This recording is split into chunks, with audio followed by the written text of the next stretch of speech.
wabarakatuh. Good morning everyone. Come back with me, Desi Aulia. I give you a news today. No ambulance. The body is taken using a motorcycle.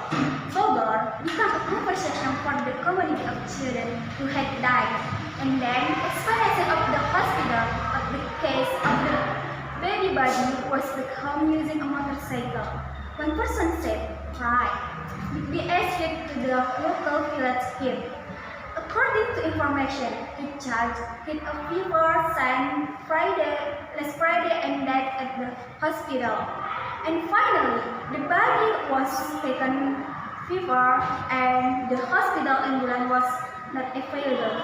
Because of the distance, the hospital with the adjacent funeral home, so the family decided to bring the body with a motorcycle.